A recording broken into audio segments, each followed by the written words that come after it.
Today is the 9th of September, a Friday, and I'm speaking with Mr. James McEntire. Forgot to mention, I am going to have to change the tape, which will only take me 60 seconds pretty soon, I'll bet. At any rate, Mr. McEntire, would you tell me a little something of your experiences during the era of World War II? Well, I was inducted into the into the service on December the 20th, 1942, at Fort McPherson, Georgia. I spent Christmas week at Fort McPherson.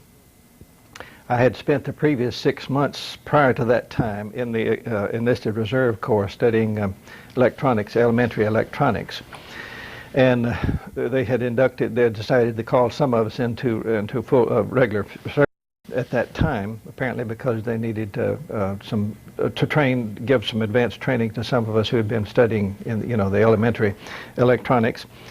And on the day, either the day before New Year's or the day after New Year's, I can't remember which now, of 1943, I arrived at Camp Crowder, Missouri for my basic training. Camp Crowder, Missouri is located in the southwest corner of the state, right down near Arkansas and Oklahoma. And when we arrived there, I heard on the radio the next morning that the Allies had invaded North Africa, and that General Mark Clark, who had gone ashore on a raft or a light sea craft to try to contact the rulers of Algeria and Morocco and some of those countries there they were going to invade, to enlist their help. And in doing so, he had his raft or light craft had overturned, and he had lost $20 million worth of gold that he was carrying with him into the Mediterranean Sea. So arriving at Camp Crowder, we got into real winter time, because that was in January. By that time, the weather was extremely cold there compared to what we'd experienced here in Georgia. And we began our basic training, that is, learning to march and learning all the manual of arms and all those things that are involved in that. And we spent I believe it was 6 weeks. No, it's 3 months there.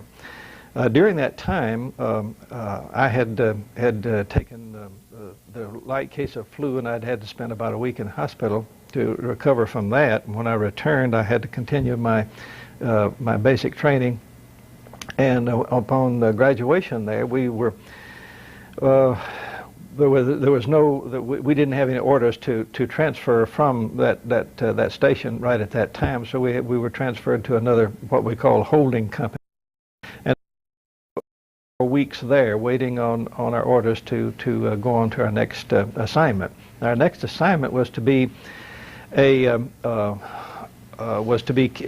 to Camp Murphy, Florida, which was about 20 north of West Palm Beach at that time. I understand today that camp is a state park. We were to study or to be trained in the signal air warning ground radar, which was a new thing during that era, during World War II. Radar had just been developed to its full potential as to be used in wartime service.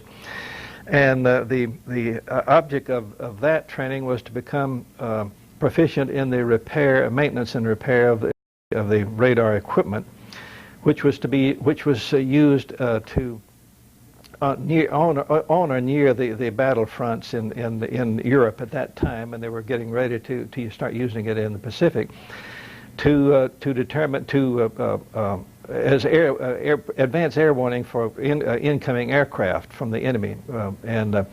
I understand that same type of equipment was used very effectively in the defense of Great Britain at that time. If it hadn't been for that, they might not have survived, because of the overwhelming majority that Germany had as far as a number of aircraft at that point in the war. We stayed there for I say we, the group of us that were transferred there together, for about 6 months, the best I remember. And by that time it was, say August, September, early fall late summer, early fall. And they transferred a train load of us one night from West Palm Beach, which is on the east coast of Florida, to Tampa, a place called Drew Field, which is an airfield at the time, located just outside of Tampa, Florida. And we were supposed to be formed into companies and be trained as a company, and then eventually be transferred overseas to maintain and repair this equipment.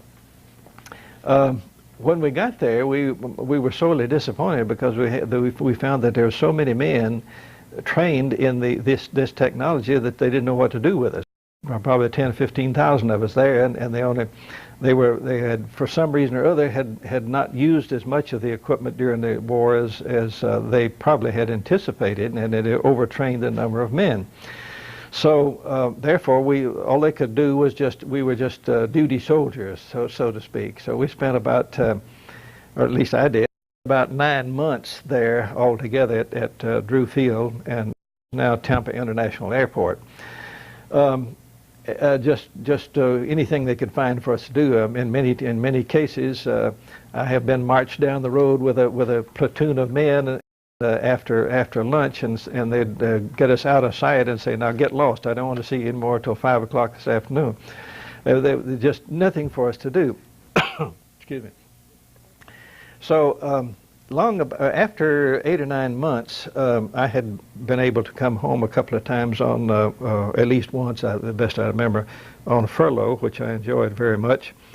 Then the war in the Pacific had really heated up by that time, and the war in Europe was beginning to, recede to a certain extent. In other words, we knew that victory would eventually be ours. It's just a matter of time. So by that time, as I said, the war in the Pacific had begun to heat up, and they had developed the Air Force, which was a force by that time. Up to the time, it was an army called the Army Air Corps. It was a force just like the infantry and the Navy, on comparable basis with the enemy, with the infantry, with the Army and the Navy. Developed some. Compressed the radar equipment to the point where it could be stored in a small plane, and it become airborne. And we trained then. A number of us were transferred to the Air Force from Drew Field back over to Boca Raton, which was about 20 miles south of West Palm Beach, for some more training on airborne radar equipment. And we were there for about 8 or 9 months at that place too, going through it's a rather involved process of learning what the equipment is and how to install it, take it out of the plane, and repair it, and all those, or service it, and all those things. While I was there, I had another bout of in the hospital for about a week or so, and by that time I had well, first let me finish with what I was saying about the equipment. The equipment that had been developed at that point was transported in a plane which was a modern P-38 fighter aircraft. With the old P-38 was a twin boom, twin engine aircraft. And it was a little bit larger than the ordinary fighter plane was. So when we finished our training there, we were given a delay en route on a transfer from that station to a airfield in California, Southern California. So I came home. My home is in Northwest Georgia, so. My delay en route was just merely to get off the train in Dalton, Georgia, and get back on the train there when I was ready to go. I rode all the way from West Palm Beach, Florida. No, I'm sorry. Yeah, from Boca Raton, Florida, through Chicago to California in a day coach. That was quite an experience. Getting quite tiresome too, because you'd have to sleep in your chair, leaning back. I think it took us about 4 days altogether on the trip. But when we arrived in California, we went through a reception and processing center at a little place called Lemoore Air Force Base, which was near Fresno, California, which is in the central part of the state. And there too, we began to experience the same things we experienced when we got to Drew Field. We had so many trained they didn't have any need for all of us. So me and myself and about 8 or 10 others, which were in the group that was transferred out there, were sent to a small airfield near Santa Maria, California, which is about halfway up the coast from San Francisco to from Los Angeles to San Francisco. I understand the Vandenberg Air Force Base is there now, which is the missile base in California, where they send up missiles there like they do down at Camp Canaveral. Had you ever traveled as much as... No. Never been outside the state of Georgia, except to Chattanooga, Tennessee. And I was seeing things I'd never seen before. Anyway, we were transferred to this small air base and assigned as radio mechanics on a piece of equipment that I'd never seen before in my life. After studying all those the complicated pieces of equipment I'd studied before, there's still no need for us. So we were there for, I can't remember the dates now. It was, let's see, I guess it was 1944, sometime during the year of 1944. So this was a small air base. There was probably not more than 2,000 or 3,000 men there, and it was a base that trained P-38 pilots before they were ready to go overseas. So one day I was called down to the squadron headquarters, and when I arrived there was 2 other men there who had been called, 1 or 2 others, I can't remember which, who had been called down to the squadron headquarters, and the sergeant who had sent for us had informed us that they were looking for some men who had scored high on the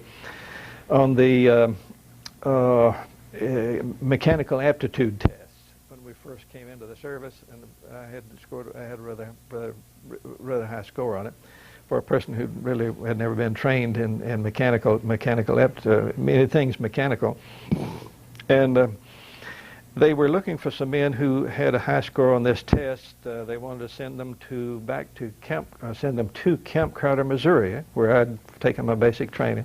He didn't know that at the time, to study telephone repeater equipment. And then telephone repeater equipment was merely magnifying, or equipment that magnified the telephone signals on long distance lines. They would space them maybe every 40, 50 miles apart or something like that to attenuate the signal and build it back up because of its in its transmission on the wires up to that point. And so one of the fellows that was with me there didn't want to go, and for some reason or other he got out of it, and I was the one selected, quote unquote, to go back to Camp Crowder, Missouri. And so I left there and got back to Camp Crowder, Missouri in, it must have been in October or November of that year. And the day I got there and was assigned to the company I was going to be in, back to another school, the company commander took us on a 5-mile hike through the snow. And I just come from sunny California. I remember that to my dying day. So we stayed there for, until along February, March of the next year. And I finished my training there and was sent back to California, and I got another delay en route, which was the same as a furlough. I came home, and by that time I had gotten married. My childhood sweetheart and I had married. And when my delay en route was over, I went back to California and stayed there for, I guess a couple of months. By that time, the war while I was at Camp Crowder, the war in Europe was already over. With Mr. James McEntire, who was just telling me about VJ Day. That's right, VJ Day, Victory in Japan. While I was that delay en route, I had my wife of today and I had married, and which was the day after VJ Day. We were married on August the 15th. VJ Day was August the 14th, 1945. I went on back to California, stayed until they were discharging the men with the number of points that I had, and I'll get into the points in just a minute. It came my time or for my group, the men who had the same number of points that I had, to be discharged, and I was transferred then from California back to Fort McPherson, and was discharged on February the 28th, 1946, which ended my career in the armed services. Now, as far as the points is concerned, see, there were something like 10, 12 million men in the armed services of the United States at that time, which was an awful lot of men. And you've probably been told about this before. You were assigned a certain number of points as for discharge purposes, based on their length of service, whether you'd served time overseas, and whether you had physical disabilities, and a number of different things. Those are the three main ones. And I had accumulated enough points because I had been in the service by that time for 36, 38 months or something like that. I had spent no time overseas, but I had the number of points that I had accumulated entitled me to be discharged from the service by February the 28th, 1946. I came home, spent some time with my wife, and decided that I wanted a college education, and came to the University of Georgia, and spent the next 3 years for receiving a degree at the College of Agriculture. Well, that was a very hastily run through of what were some very tumultuous years. I'm also interested in the period before and after World War II.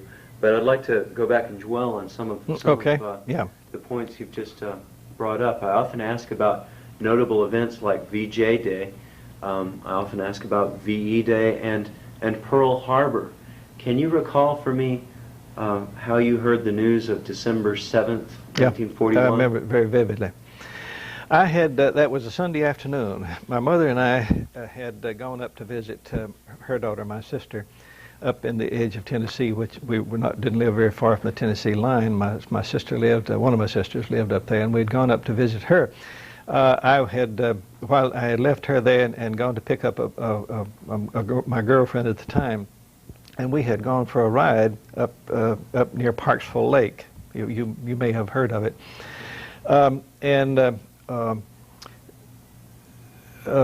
We went for a ride. She was having to do some work. I had already graduated from high school at that time, and she was still, I think, a high school senior at that time. And she had to prepare a book report to be turned in the next morning, which would have been Monday morning. And she was anxious to get back home, so we didn't stay out very long. I turned around and took her back home.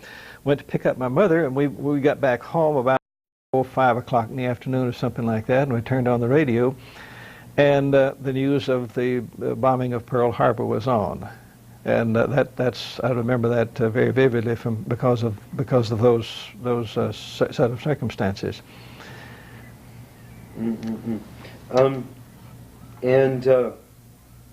Admittedly, it's quite a leapfrog. But did you have any memory of VE Day in the same way you do of VJ Day? VE, yes. I was at Camp Crowder, Missouri the second time, and we had gone to breakfast that morning, and my bunk was in the furthest bunk away from the mess hall, and we were walking back up. Several friends and I were walking back up the walkway to our barracks from the mess hall from breakfast that morning, and somebody ran out of the door in the barracks where I lived and said, "The war is over in Europe," just like that. And I didn't believe him for a few minutes. We knew, of course, that it wasn't, that it was imminent as far as that's concerned. And we all got back in the barracks and was listening to the radios, what radios were available. And of course, we sat there and just transfixed almost, listening to the news coming over the radio until it was time for us to go to class. So I'll remember that, walking back up that walkway and seeing that boy run out of the barracks and say, "The war is over in Europe," till my dying day. Now, as far as VJ Day is concerned, I was in Camp Crowder, Missouri, at that time. You know, the second time, which I related a few minutes ago, and we were on a weekend pass. I had already been home and gotten married. No, I'm sorry. Wait a minute. Now I'm getting a little mixed up.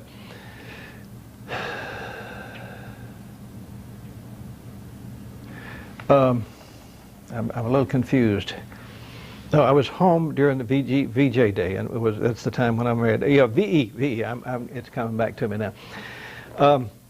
There was a false alarm about VE Day a day or so before, maybe a day before. I don't remember now. It was Saturday because we were on my friends and I were on a bus going. We were on a weekend pass going to Springfield, Missouri, which was about 50, 60 miles away.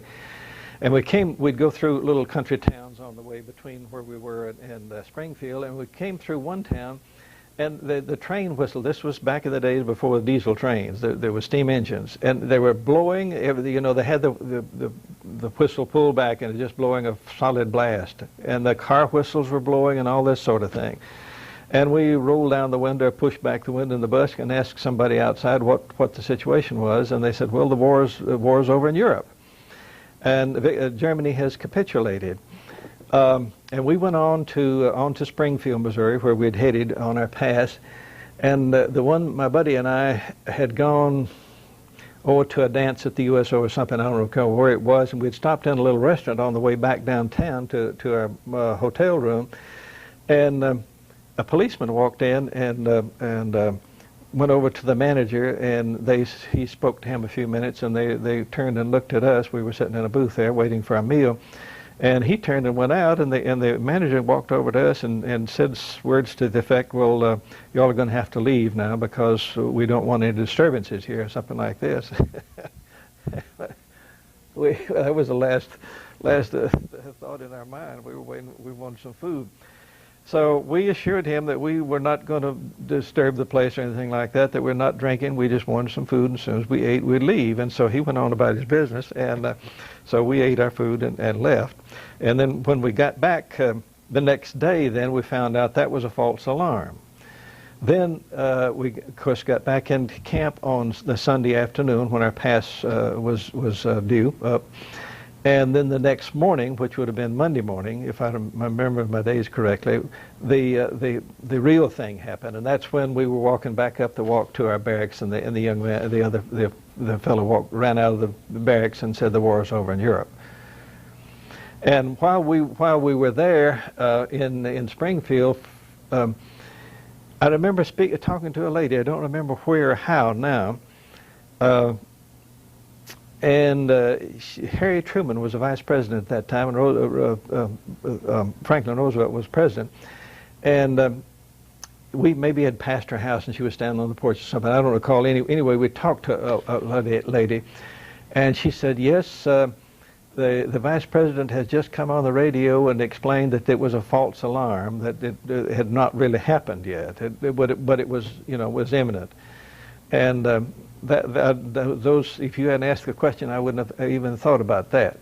But that's how I remember VE Day.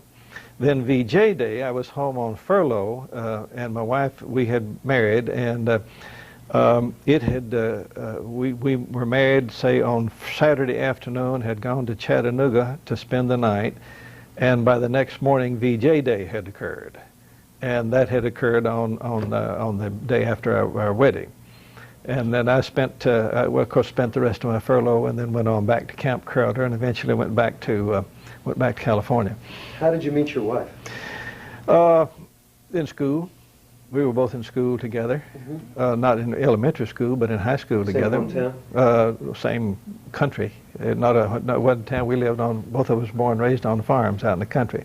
And what area of Northwest Georgia near Chattanooga was that? In Murray County. Murray County. Chatsworth is the county seat. We both lived on Highway 225, which runs north and south from Tennessee down to Calhoun, from Cleveland, Tennessee down to Calhoun, Georgia. She lived about 2.5 miles down south of me, and I lived a half a mile off of 225. I had to walk over a half a mile over to Highway 225, which was an unpaved road at that time, to catch a school bus. And we rode on the same school bus down to Chatsworth, which was where the high school was located. We had a consolidated, one school for the whole county, a consolidated school. And we went to school at the same time. We were in the same class. We didn't graduate at the same time because I couldn't pass algebra, and it took me another extra half year to get through high school. Math is tough. Were your folks farmers then? Yeah. Mm-hmm. We lived on land that my father had inherited from his father, who had inherited it from his father. In other words, my great-grandfather originally owned the land. The other thing that sticks in my memory as far as the war is concerned is VE Day. No, I'm sorry, not VE Day, the invasion of Europe. D-Day. June 6, 1944. June 6, 1944, right. I was at Boca Raton at the airfield there studying airborne radar equipment. That was where I was going to school at that time. And I was in the hospital at that time. I'd had a malady that they put me in the hospital for, and I'd spent a couple of weeks in the hospital. And I was still there when that occurred. And I remember distinctly that the chaplain, it was a rather large hospital. This was a rather large base. The chaplain had called everybody over to the one of the buildings that served as the chapel, and we had prayer service for the safety of the men and all that sort of thing. And I can remember some of the nurses who were there, who apparently had loved ones, involved in the invasion, or was over there somewhere at that time, having to leave because they'd overcome, with their emotions and so forth. It was a very sad time, and a time when everybody was apprehensive as to what the outcome was going to be and so forth, and how we all listened to the radio and tried to keep up with every every bit of the news that was coming out from the invasion site over in France. But that's the I guess probably one of the other strongest memory that I have during the war. Another thing was one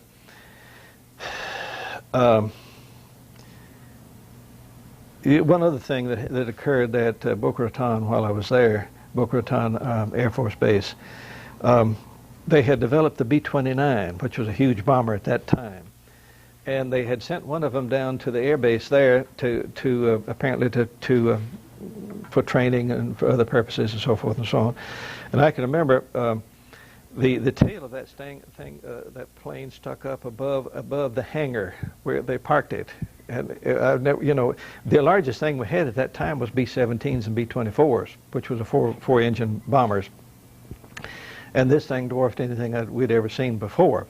And the B-29 was used primarily in the Pacific because they developed too late for it to be used in the European theater. And it was the plane that dropped the first the atom bombs on Japan. The Enola Gay, which you're talking a good bit about right now, was the atom bomb. That reminds me of another thing that I remember very distinctly. Now, while I was at Camp Crowder, Missouri, this was the last training session I enjoyed while I was in the service. One afternoon, we had gotten home. We had been, of course, finished our classes for the day and had already come back to our barracks and had eaten the evening meal. And we were just sort of lounging around in the barracks. And we had a PA system, excuse me, for the area where we were, so that they could keep us updated with news and all this sort of thing. And late in the afternoon, when they ordinarily would not be broadcasting anything over the PA system at all, a man came on and announced that the first atom bomb had been dropped in Japan. and none of us knew anything about it, and that was a topic of conversation for several days. And I remember some of the boys in the units, in the study groups that we were in, who knew a good bit about chemistry and physics and chemistry. And I can remember hearing some of them speculating on how they manufactured the bomb in the first place. And some of them, you know, later on, I've learned that they hit the nail pretty much on the head as to how that thing had been manufactured. So it was real interesting. These were mostly boys from New York City, primarily boys of Jewish origin, and they were more studious than most of us were, and very most of them were brilliant as far as that's concerned. And I can remember listening. I knew some of them, quite a few of them personally. They were personal friends of mine, and I would just listen in awe to them describe what the processes they'd had to go through to develop, get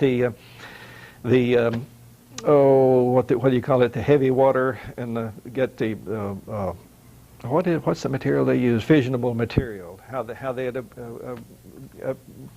manufactured that, and how they had arranged it so it could explode with such force and all that sort of thing. It was something really awesome. It was unbelievable at that time.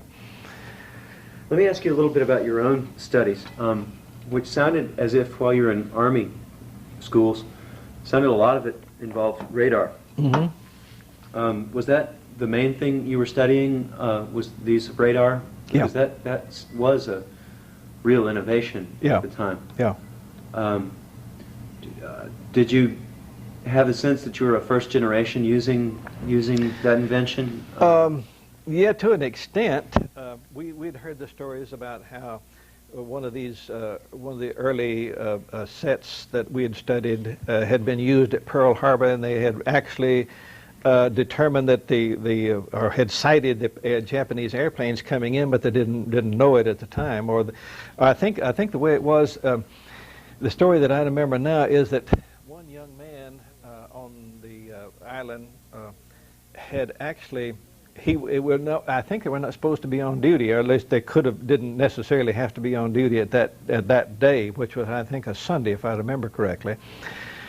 Yeah, it was Sunday. And he was there with the equipment, and he had turned it on, and he sighted something, and he didn't, of course, didn't suspect anything, and therefore they didn't take it seriously. But he reported it anyway. And when he reported this, the officers that he reported it to dismissed it as a freak or something like that. And it turned out, though, that if they had taken his warning seriously, they might have averted some of the damage that was wreaked on the Navy there in the harbor. But yes, we were very much, it was top secret equipment, and we were, of course, had to pass an FBI investigation before we could be admitted to the study of that equipment, because it was classified as top secret equipment.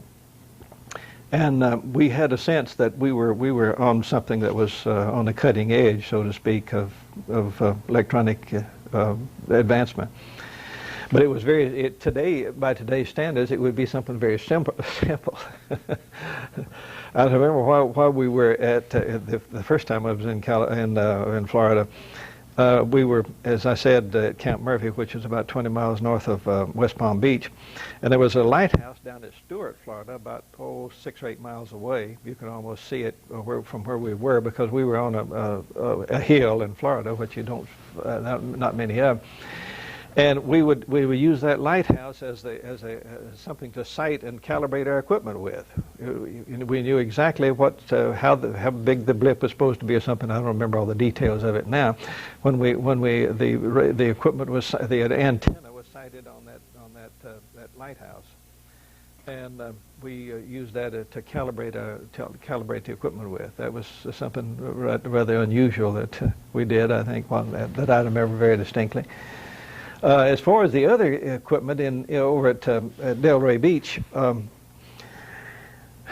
it was very interesting, and it was the early, what do you call it, micro processing. In other words, they'd taken the old large, huge pieces of equipment we'd had over that would use for signal air warning for ground use, and had had reduced it in size and so forth and so on. I think they call it microcomputers now, or something like that, so that it could be fitted into a small aircraft. And that was an innovation which occurred, while I was in the service. I never got to see a plane that, I saw one at a distance one time, but I never did get to see any of the equipment in use or anything like that, like we did. We were able to practice on the old earlier equipment that was signal air warning for ground use. Actually, once or twice I was formed up into a unit, and for some reason or other, it would always fall through by the time we'd go out in the field and train on it a while, and come back into the base at Drew Field. And by that time, that unit would be dismissed, and we'd be formed into another unit. And it was a very disheartening time, because I understand that there were some cases where men got so disheartened and dispirited by feeling of uselessness, after being trained on something that they thought was worthwhile, that there was some suicides because of that at that place at Drew Field. But I don't know. The other thing, I guess, that I would remember for a long time, the rest of my days, would be the day I was discharged at Fort McPherson, and February the 28th, 1944. No, 1946. I was still in California. My time came as far as the number of points is concerned. I would explain a minute ago, and was transferred back to Fort McPherson. They were running men through there just almost day and night at that time, and everybody was anxious to get home. And I can recall sitting around in the day room, but when you were finally finished being processed, they'd taken your tunic or coat and sewn a small arrow-shaped, diamond-shaped thing on it that it was an eagle, but we GIs had nicknamed it the ruptured duck. You've probably heard of that too. But I can remember how sober and a man would look when he had finished and gotten his tunic back, and his ruptured duck had been sewn on, and that meant that he was completely finished being processed to be discharged, and he was waiting for transportation back downtown to the bus station or to the railroad station or something. He would sit and I did the same thing when that time occurred for me. You'd sit in the day room and you'd stare off into space, and you'd be thinking about, well, I'm coming to this end of this era of my life. I'm going on to another one. And you're looking at it as with a good bit of uncertainty, interpretation as to what steps you're going to take next to get on with your life. Most of us had spent anywhere from 2 to 5 years in the service during the prime of life, and we knew when that time came that we were going to have to move on to something else and begin to make a life for ourselves. And I knew that I had no training as far as a civilian occupation is concerned, and that I had to make some decisions as to what I wanted to do with my life from there on out. I had already married, of course, and my wife had been working in Chattanooga all during that time. And I had born and reared and raised on a farm. I knew nothing except agriculture, but I decided I wanted to study agriculture. And that's when I decided to come to the University of Georgia and pursue a degree in agriculture. Well, let me go on and ask a few questions about the rest of your career then. You must have been using the GI Bill at that time, am I correct?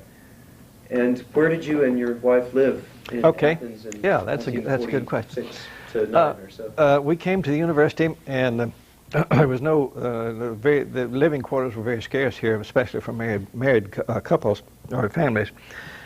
And we shared an apartment out on Prince Avenue in Normaltown for a few weeks, and eventually we were able to get, they had, by that time, the university had obtained single-story and two-story barracks buildings from Army air bases, airfields, and so forth and so on, and had moved them here and rebuilt them into apartments, small apartments. We were able to get an efficiency apartment in a single-story building. It was located right behind the old Bonhomme Richard, where the university laboratory, that huge laboratory is over there. I've forgotten the name of it. It is now. Okay. It was located behind the Bonhomme Richard, which was a Navy barracks during the war. There were 3 brick buildings there. I've forgotten the name of all 3 of them, but mine was the large one, the longest one. It was named Bonhomme Richard. One of them was, yeah, I can't remember the other 2. Anyway, we lived there for, I guess probably several months. I don't recall how long now, in that efficiency apartment. And finally, we were able to get a one-bedroom apartment across the street that ran between the street that, let's see, what was the name of it?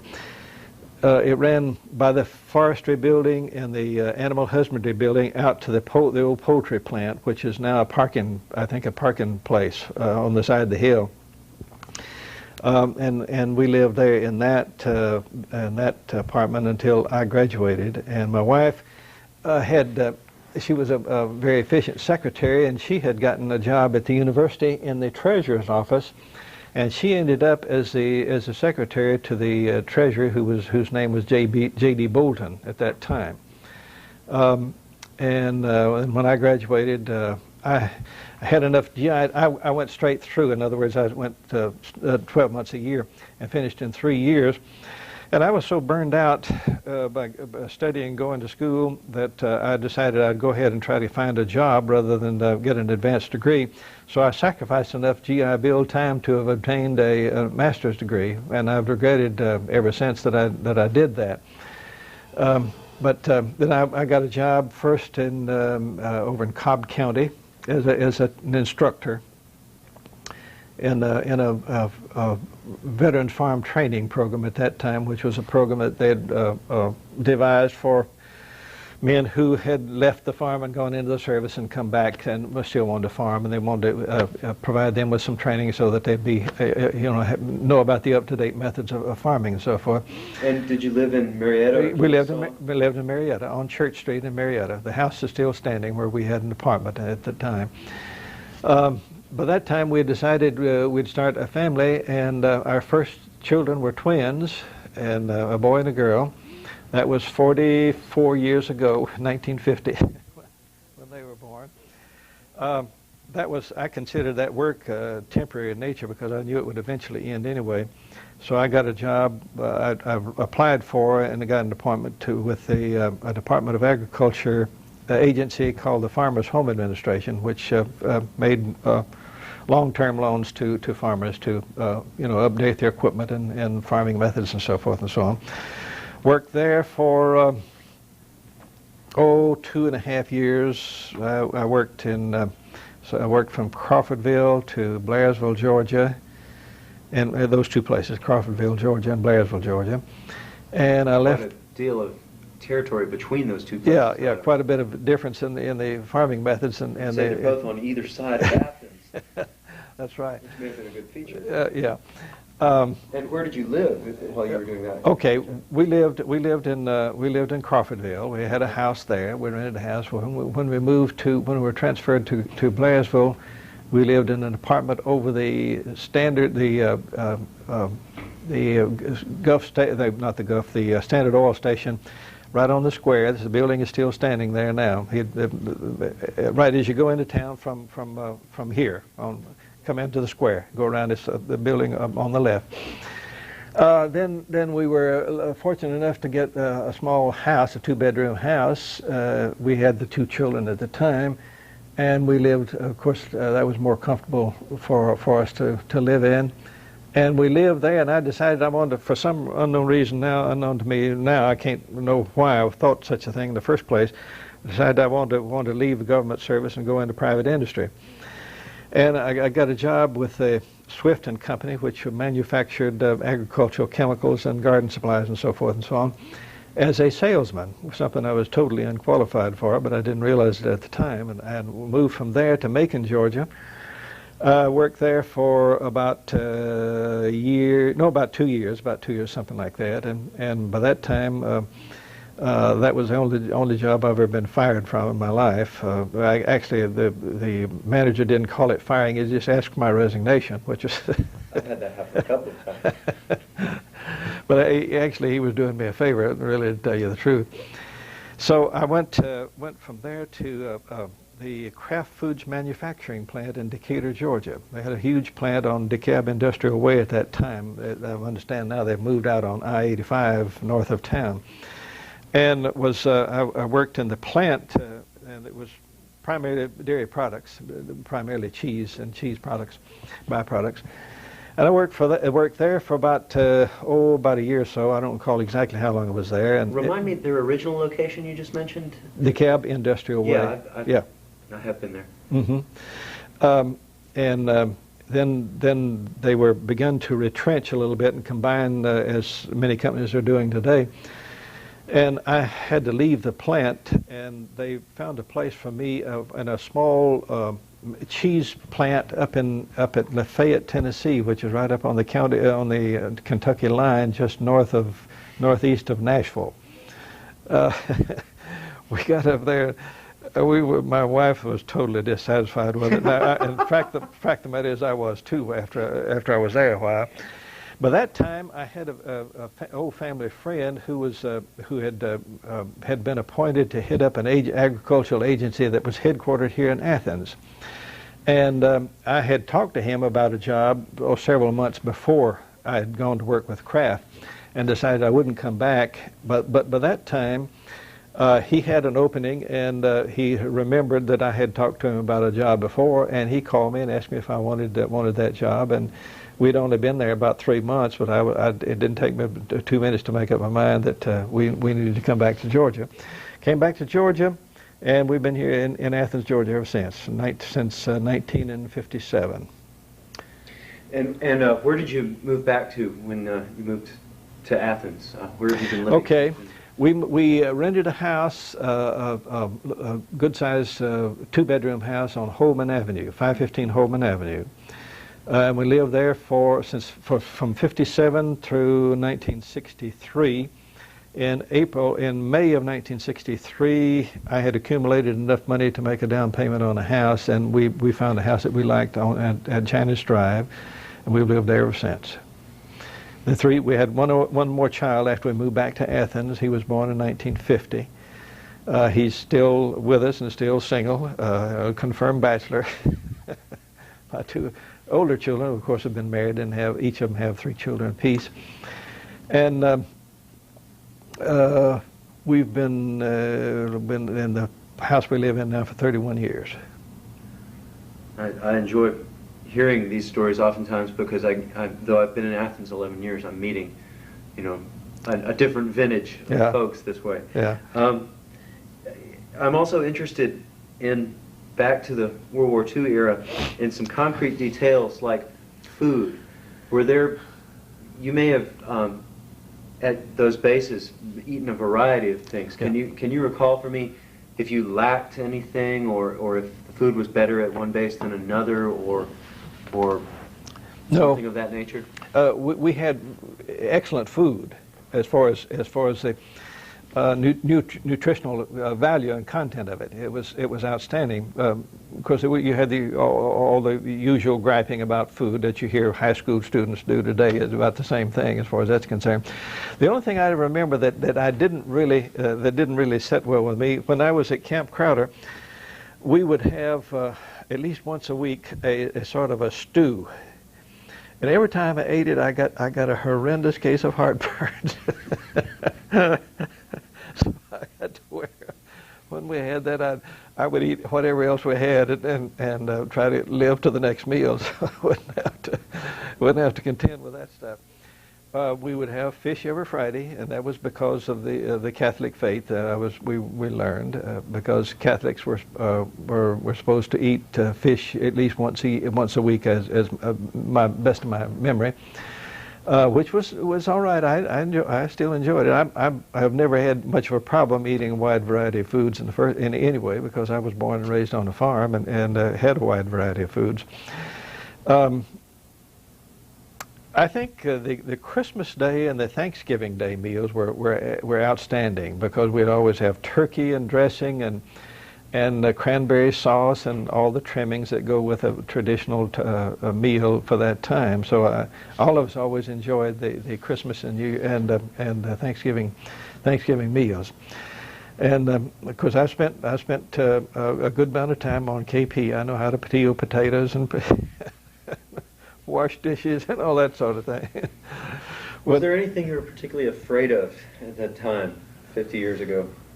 As related to the war situation? Yeah, in the war or the culture. It's a question. No, not really, because I knew that we were in a branch of service that would not see combat or anything like that. So therefore, as far as those dangers were concerned, we knew that we were in a relatively safe position or safe station. The nearest I came to being shipped overseas was when I was at Drew Field, Florida. I had was stationed out in a field with a group in the fairgrounds at Clearwater. That's where we were living at the time. And I was called down to the headquarters building, which was a part of the old fairgrounds building. And there was a lieutenant there, and there were 2 or 3 of us being processed. And the lieutenant called me over and says, "Corporal," I was a corporal at that time, which is the highest rank I obtained. I couldn't stay in one place long enough to get a promotion. And he says, "Corporal, you know where you're going?" I said, "No, no, sir, I don't believe I do. I wish you'd tell me." He said, "We're transferring you into a unit that's being assembled to be shipped out to Seattle, Washington." And I said, "Well, is it a radar unit or what is it?" He said, "Yes, it's radar." And says, you have qualifications for radar equipment, so that's the reason you're being selected to this." So we brought us back into the base, and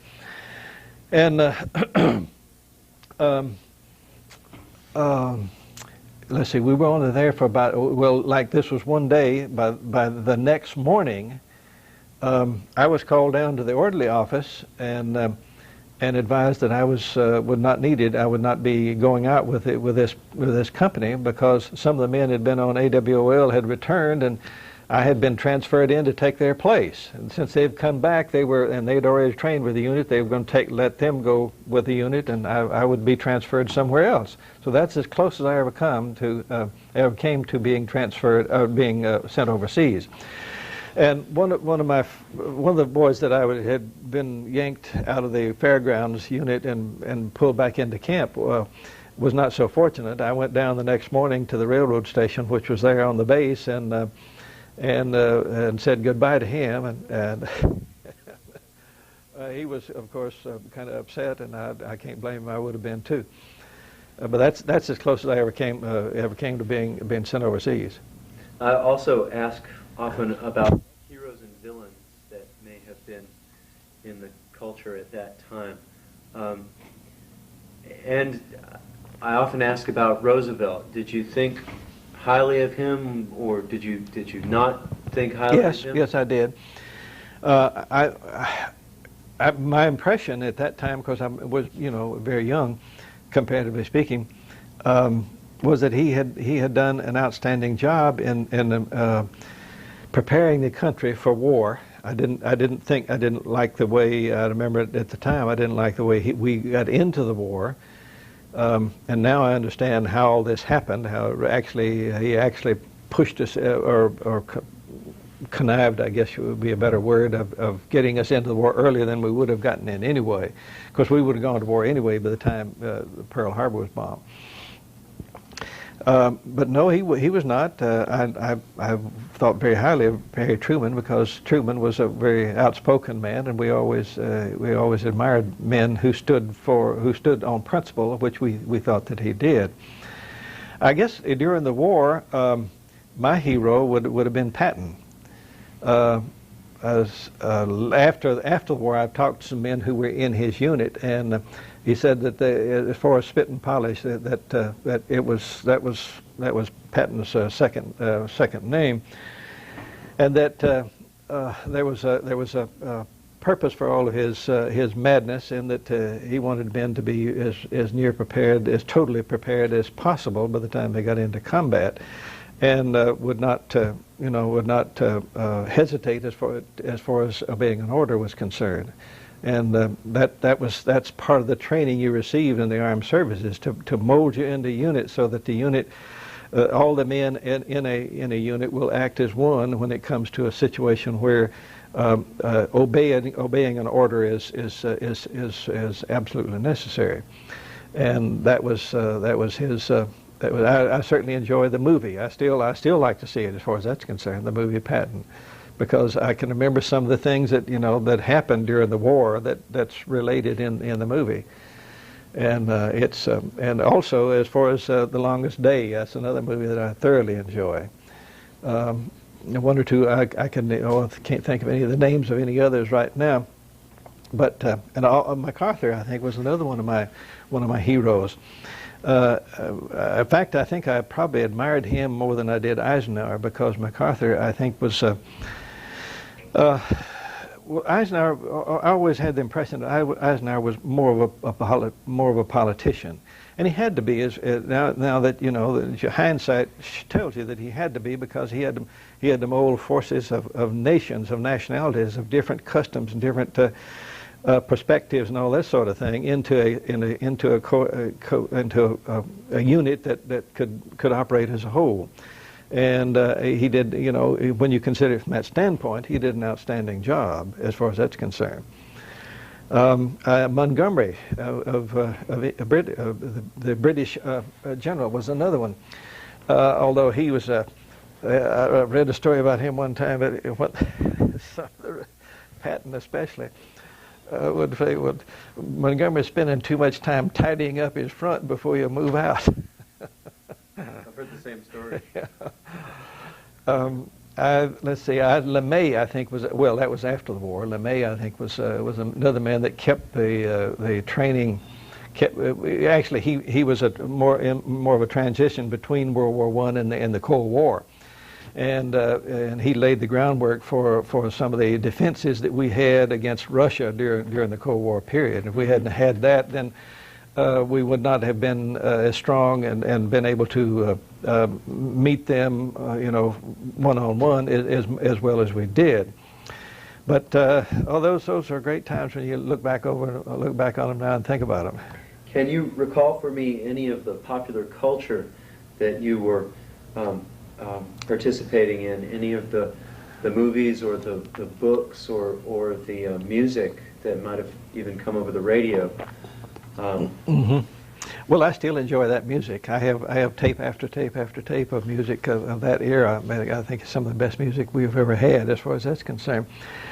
There was an Air Force song that I can't remember the name of it. Coming in on a Wing and a Prayer was one.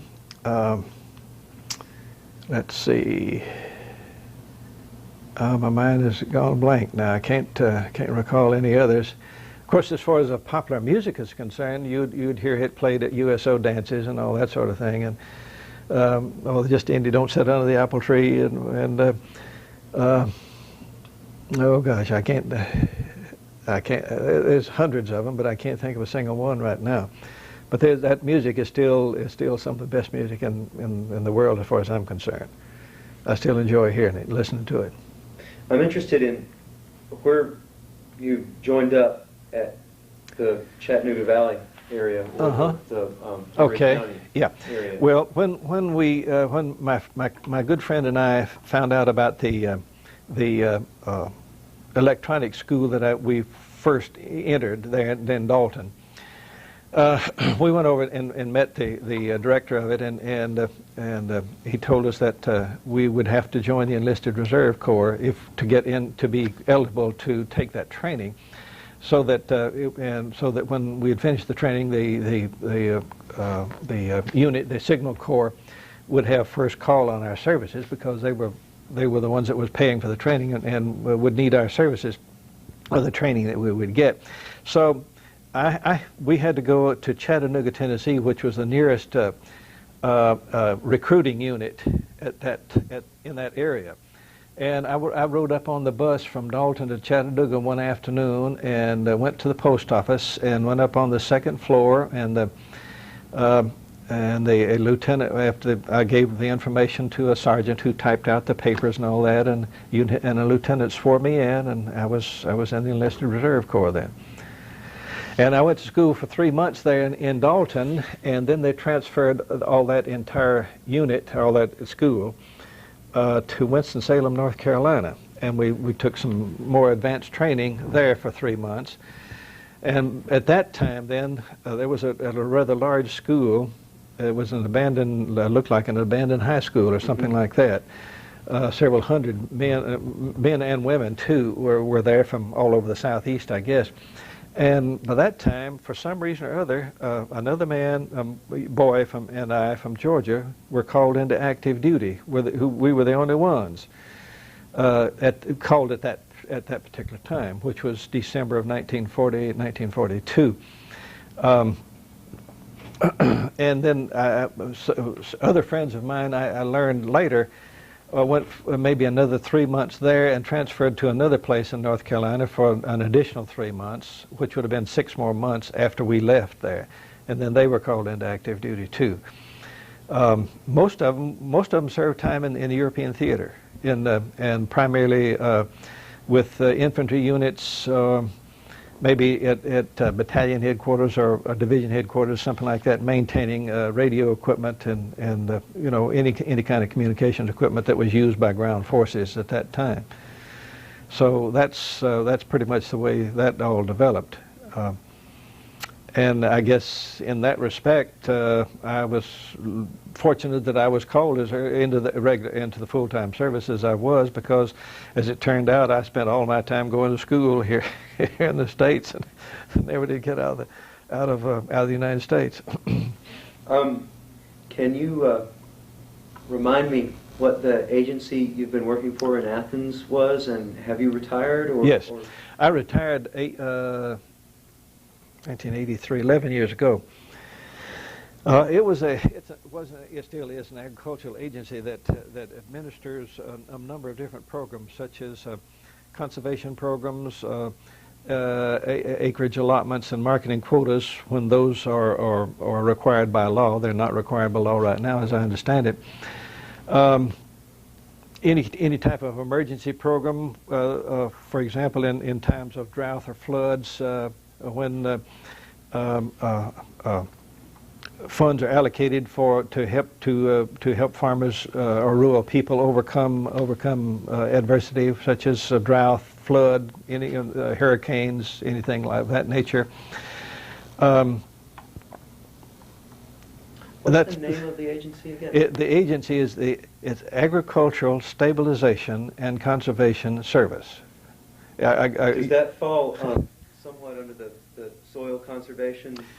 It's a sister agency. It's a sister agency to the Soil Conservation Service. Soil Conservation Service, whose duties, its mission is primarily to work with landowners to practice good conservation practices to prevent erosion and maintain the fertility of the soil, and also to plant trees and where they're needed, you know, on erodible land and things of that nature.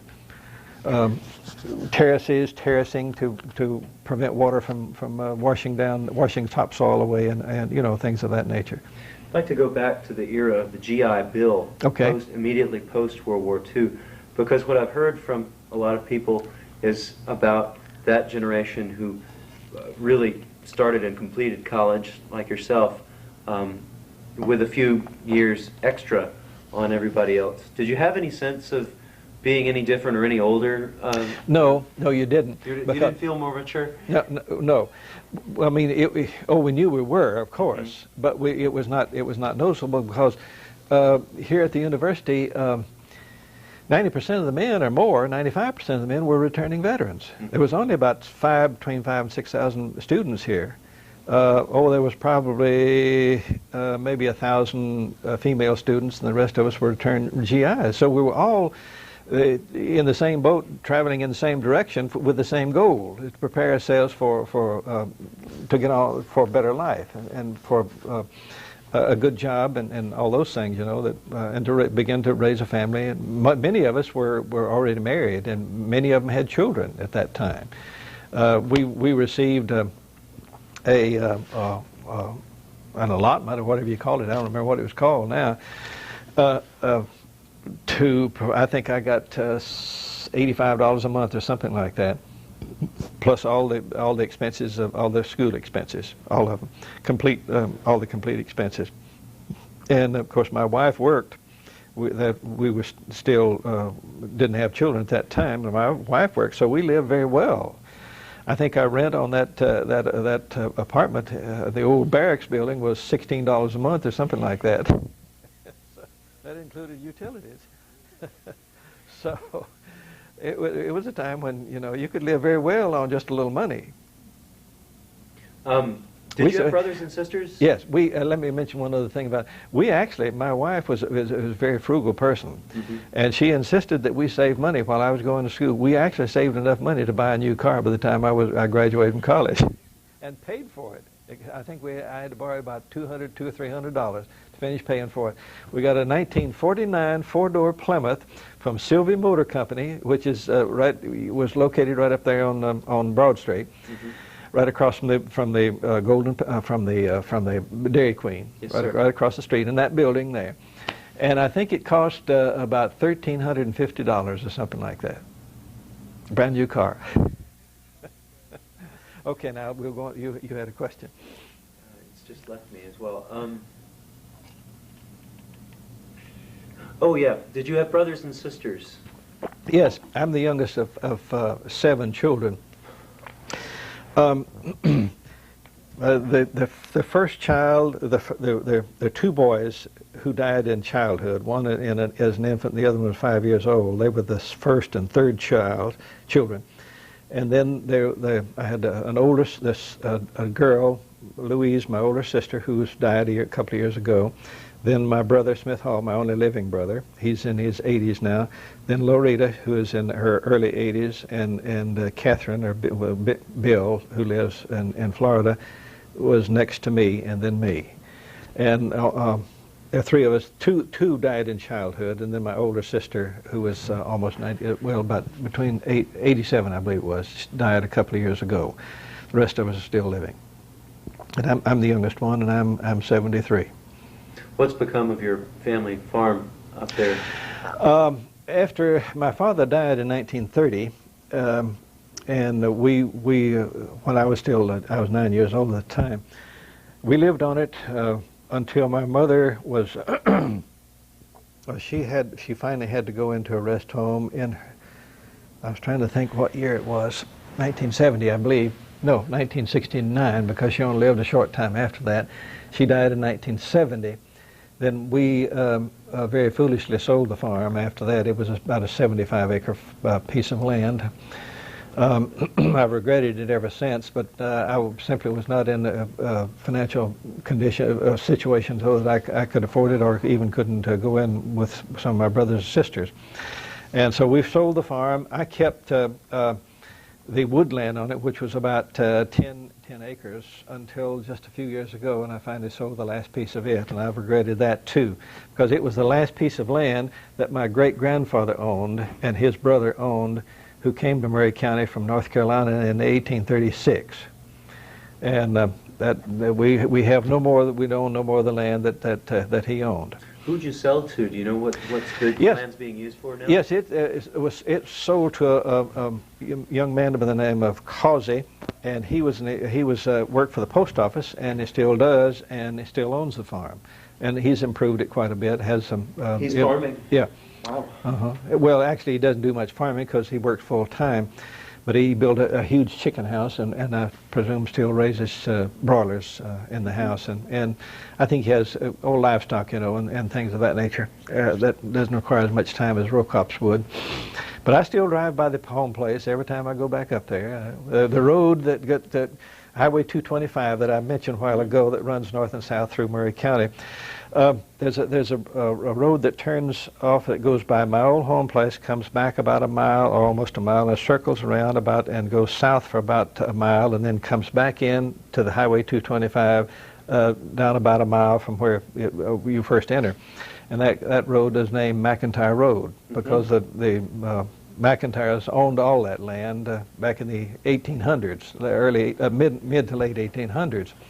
In fact, they were there when Sherman marched into Georgia. In fact, my great uncle, who lived with us until he died in 1938, who was only about 8 or 9 years old at that time during the war, when Georgia was invaded, remembered hearing the sound of battle in Dalton. And my grandfather was in the service. And his older brother, who was the firstborn of the family, was killed in battle at the Battle of Baker's Creek at not Natchez, but what's the other name of the town on the Mississippi River in Mississippi? Never can remember it. Anyway, Vicksburg. He was killed in a battle near Vicksburg and is buried out there in the cemetery. My grandfather was fortunate. He served for about 3 years and came back home. He was wounded a couple of times, but he not fatally though. Lived. In fact, he was county sheriff for a number of years and also served in the state legislature. And he's buried in the old cemetery of the church there, of our home church, that my great grandfather was a founding member of, in the Shumack community. Did you all find arrowheads up there? Yeah, there was a field on our farm. Actually, it was at the confluence of a small branch and a creek that ran through our farm. And Fred Birchmore here in Athens, who is quite an Indian lorist, says that that's the best place that was a place where Indians located their camps quite often because of the abundance of water and so forth. And apparently there was a camp there because right in that area, because in one field which we had on our farm, which we called the long field because it was a fairly long, narrow field, and ran all the way down to this branch and the creek, the confluence of that branch and creek. You could find arrowheads there. My brother used to pick up by the boxful there, and I've found them there quite often myself. In fact, I've taken my younger son, who was interested in that, over there, and we found quite a few too in that field. It sort of gave you, see, that was the area that the Cherokee Indians lived in up in northwest Georgia. Just 20-25 miles north of New Echota, which is just outside of Calhoun, Georgia. So the old Chief Van House down at Spring Place was a house that was built by a Cherokee chief about 1805 or something like that, which it's been taken over by the State Parks Department now and restored, and it's an attraction for people who are interested in those things. Well, I often ask, as a sort of a final question, of your experiences during the World War II era and of the large bunch of stuff from your life and career we've talked about. Is there something you think is most important that younger people remember about the World War II era? I'm leaving this tape in this archive behind here. Not going to do anything with it for broadcast, but somebody will someday. And I tend to wind up with a thought question. That's all. Is there something you'd underscore or underline the most for young folks who might only know the history from books or videotapes like this one? Of the war? Yeah.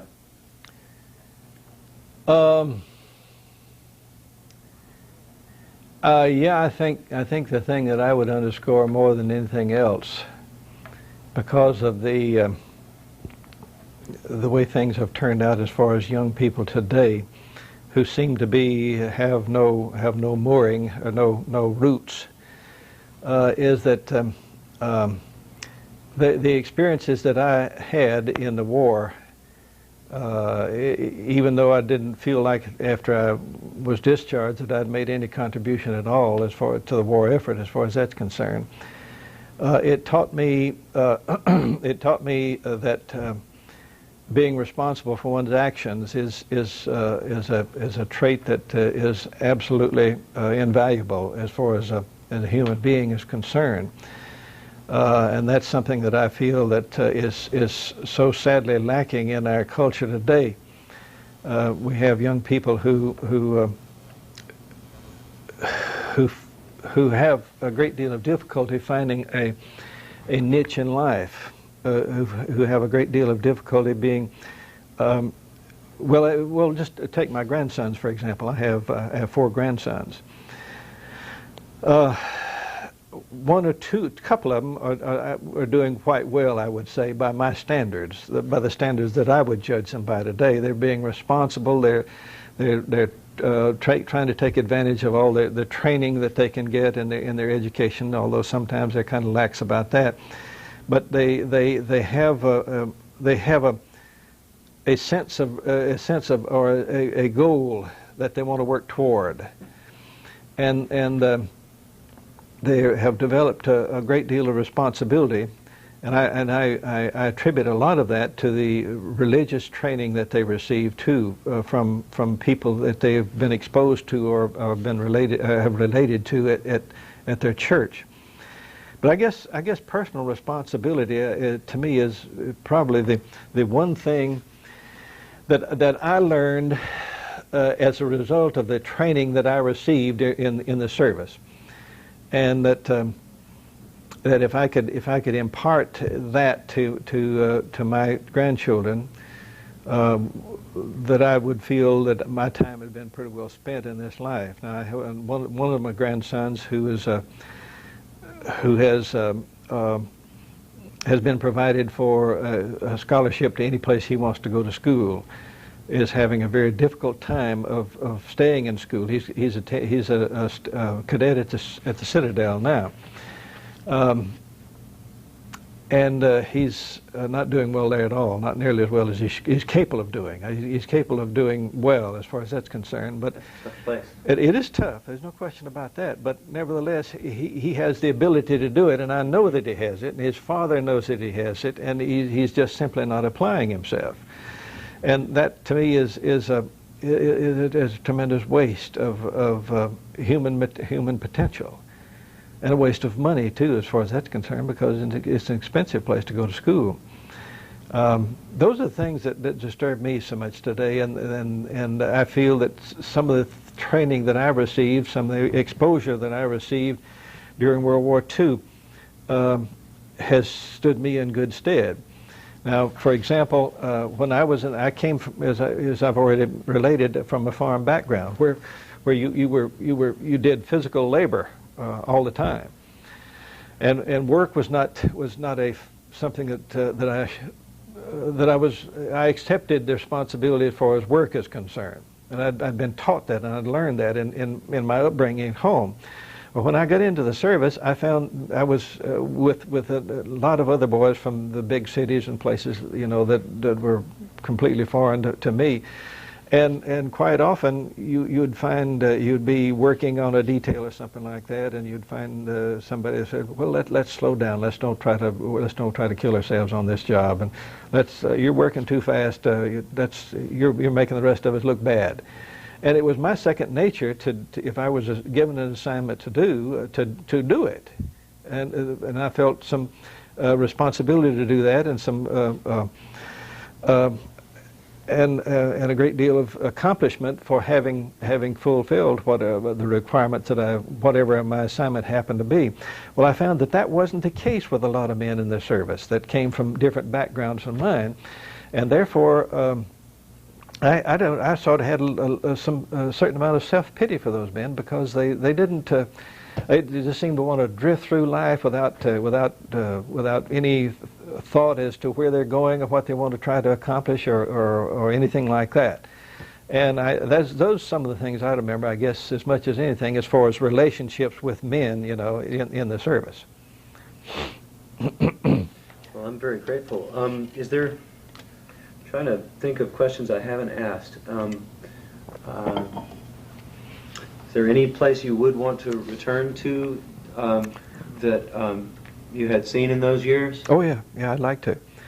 One time when we went to Florida to visit, to Tampa to visit a friend, I drove back over the old airfield, the area where it was, and of course it looked nothing like it did during then, because most of the buildings were gone, and I couldn't locate some of the buildings where I slept or something like that, you know.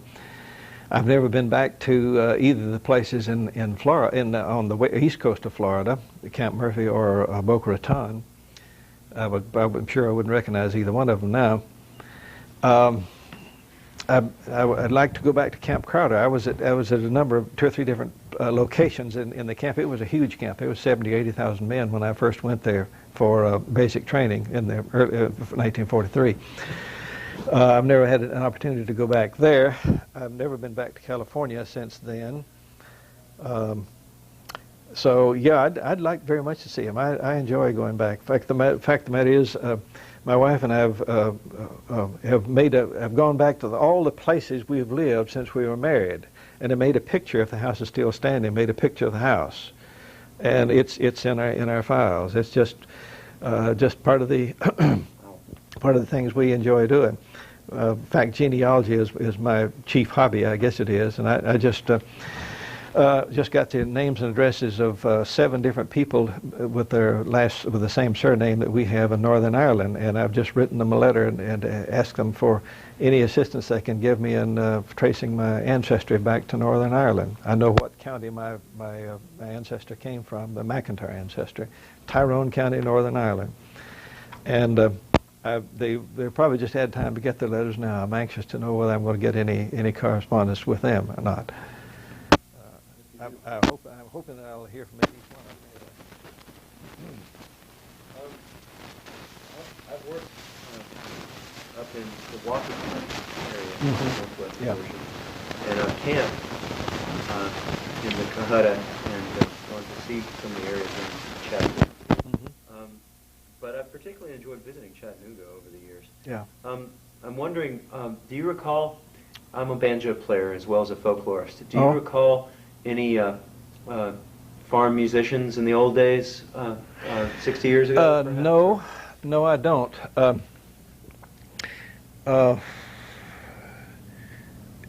It was, no, I wish I did, but I sure don't. I can remember that back during before the war, Knoxville, Tennessee, and Chattanooga, Tennessee were centers of country music.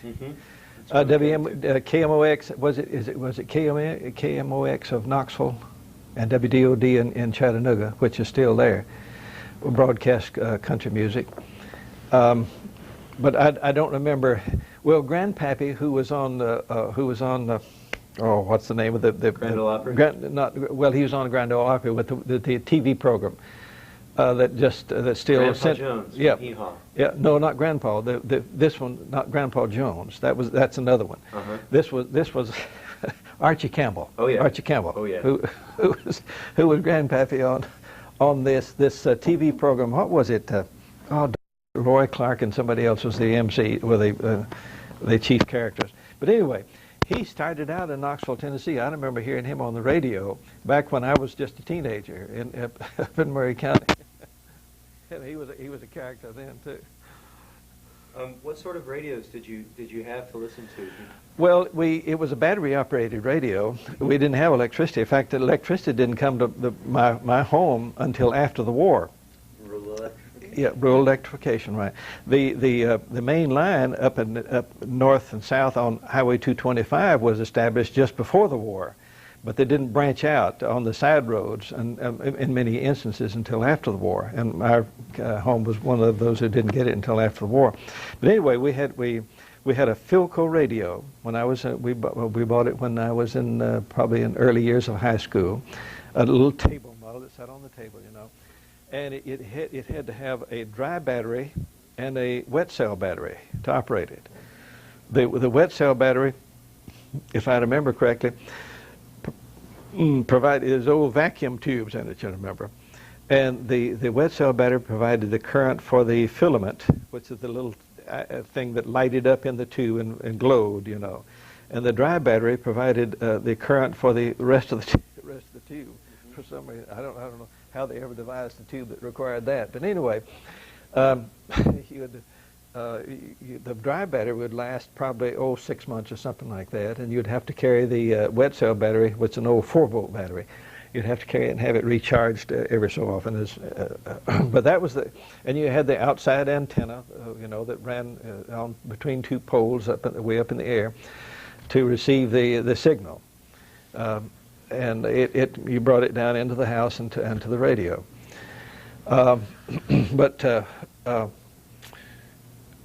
I wish I could remember some of the radio characters that. I remember we listened to Lum and Abner, to Amos and Andy. Those are the 2 programs you've probably heard of. The Grand Ole Opry, the National Barn Dance from WLS in Chicago. It was on Saturday night. I can remember it always. I would always be so lonesome. There was a man and woman team called Skyland, Scotty, and Lulu, I believe it was. Mm-hmm. And they would they would perform. There was the Hoosier Hot Shots was another group on that program. There was a country comedian. I can't think of his name. I saw him on a USO tour group when I was in the service in California.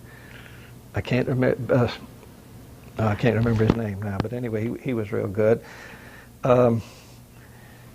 That program was on I think from 8 until 9 o'clock on Saturday night at the time, and they would go off the air playing the song that the theme song was "Seeing Nellie Home."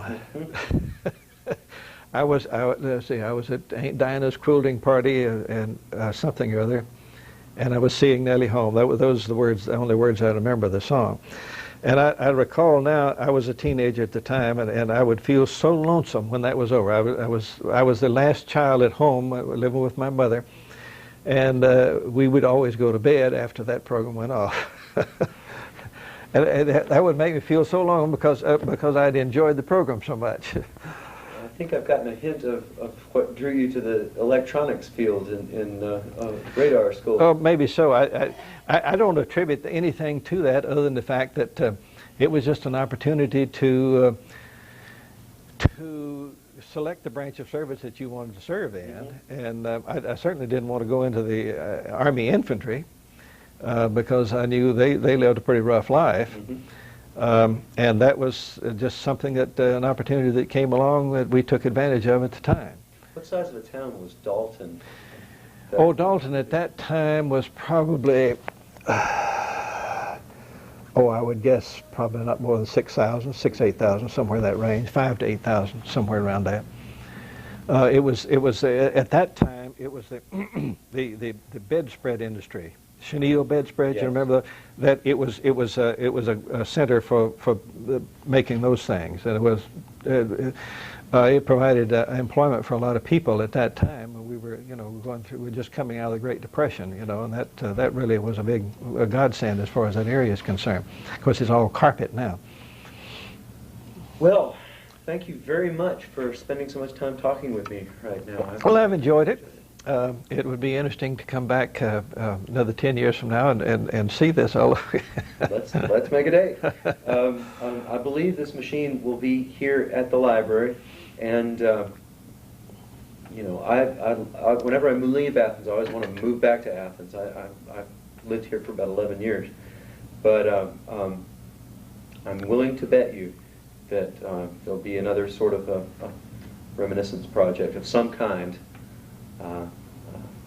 I hope that this work will continue. Mm-hmm. Well, I'd like to commend you for it. Where were you born and reared? Born actually in Ohio, because it's an old story, but grew up in Atlanta from the time I was 1.